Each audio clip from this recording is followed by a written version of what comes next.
राजा उग्रसेन जो धर्म पूर्वक राज्य चलाते थे, तो कंस ने उनको बंदी बना करके जेल में बंद कर दिया। स्वयं राज्य का संचालन करने लगा। 8 वर्ष की अवस्था में ही इस कंस ने देवताओं को पराजित कर दिया था, इंद्र आदि को हरा दिया था, इतना बलशाली था बाल्यावस्था में ही। और अपने पिता को बंदी गृह में डाल दिया, जनता पर शासन करने लगा।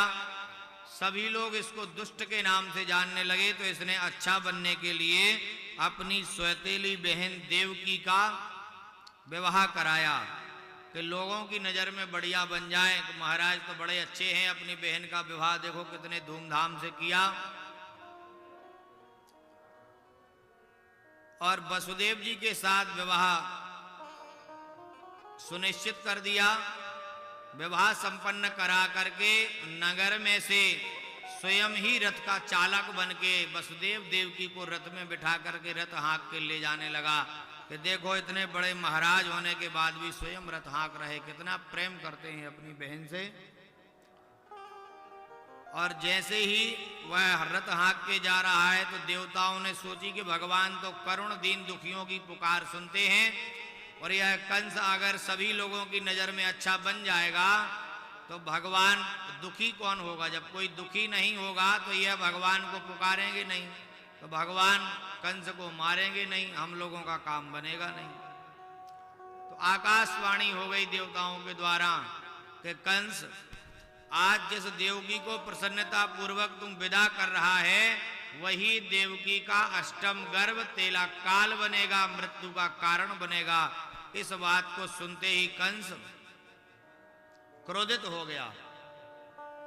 क्रोधित हुआ तो अपनी बहन को मारने के लिए खड्ग निकाल लिया, तलवार निकाल ली और मारने लगा। तो वसुदेव जी ने हाथ पकड़ लिया कंस का और अनुनय विनय में प्रार्थना की कि कंस, भरी सभा के बीच में अपनी बहन की हत्या करोगे तो लोग अभी तो तुमको कहते ही हैं आतताई निष्ठुर, फिर और बिल्कुल राक्षस मान लेंगे, आपका अनुसरण प्रजा नहीं करेगी। इसलिए ऐसा कार्य करो कि जिससे तुम्हारा सम्मान भी बना रहे और काम भी हो जाए। कंस वसुदेव जी की बात मानता था कि यह सत्य वक्ता हैं, सत्य बोलते हैं, कभी झूठ नहीं बोलते। वसुदेव जी ने कहा कि अभी क्या पता आगे देवकी के यहाँ पुत्र होगा, पुत्री होगी, और जो भी होगा तो हम ले आकर के तुम्हारे लिए अर्पित कर देंगे।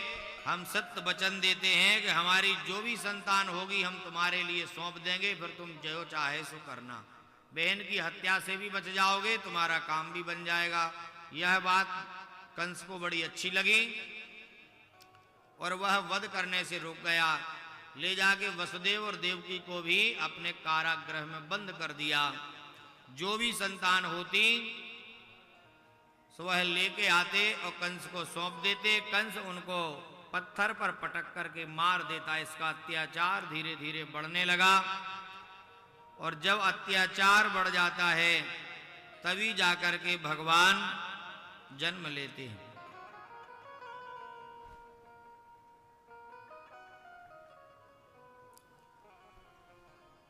मथुरा में